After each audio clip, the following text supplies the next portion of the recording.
Hello everyone. Do you want to add the estimated reading time to your WordPress blog post or pages looks like this?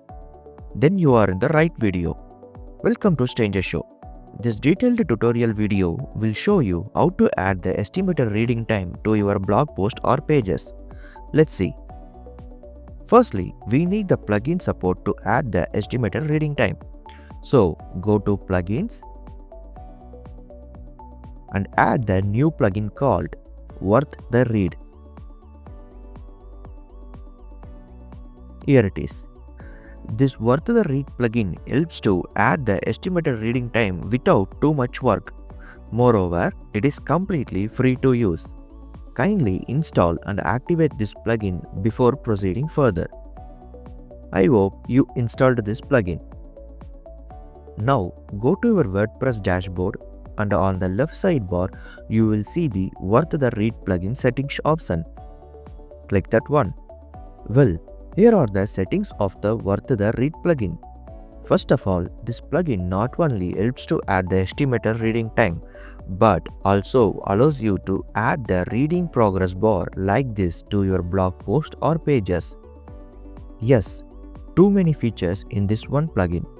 I already covered a detailed video of how to add the reading progress bar to your blog with this plugin. The video link is in the description. Okay, now let's see how to add the reading time. Initially, go to the Functionality tab under the Time Commitment page. From there, the first settings is called Display On. It is nothing but where the reading time should be enabled on our blog, like post, pages or home pages. For me, it is good to show the reading time on blog post. It is not required to show on pages and archives, so I am turning those off. After that, scroll down and the next one is the placement of the reading time.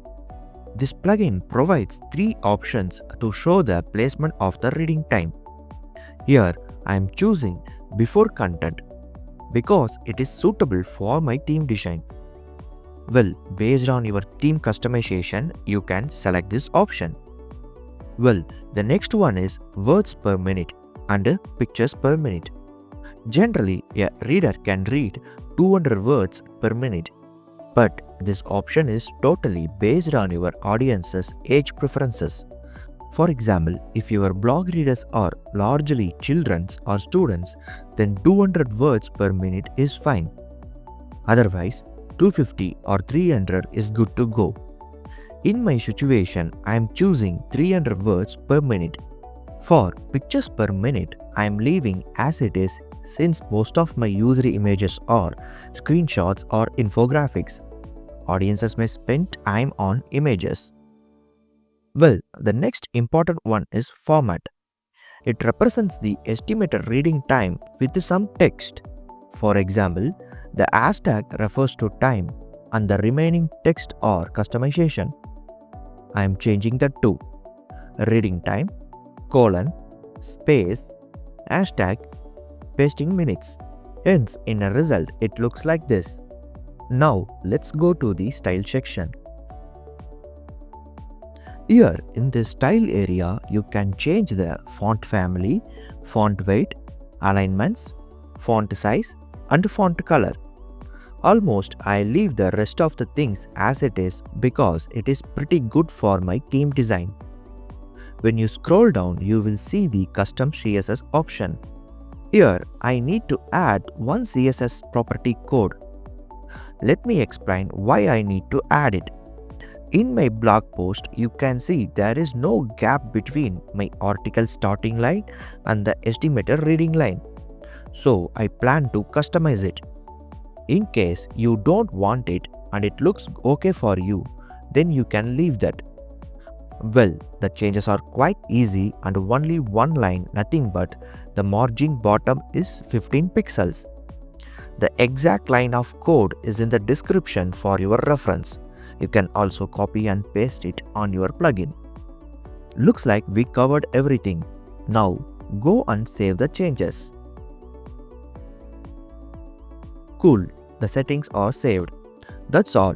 We have successfully updated the settings and let me show you the changes are reflected in my blog post.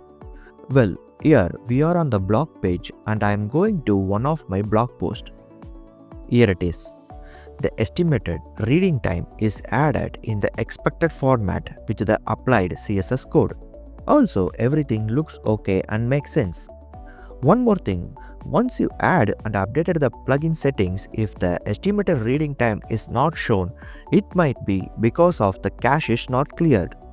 So check whether you cleared the cache or not. For instance, I'm using the WP Rocket plugin to clear the cache, which is the best cache plugin for bloggers. It will clear all my cache instantly with one click. That's all guys. Within 10 minutes, we have successfully added the estimated reading time to our blog post. Apart from this, some alternative plugins helps to do the same process.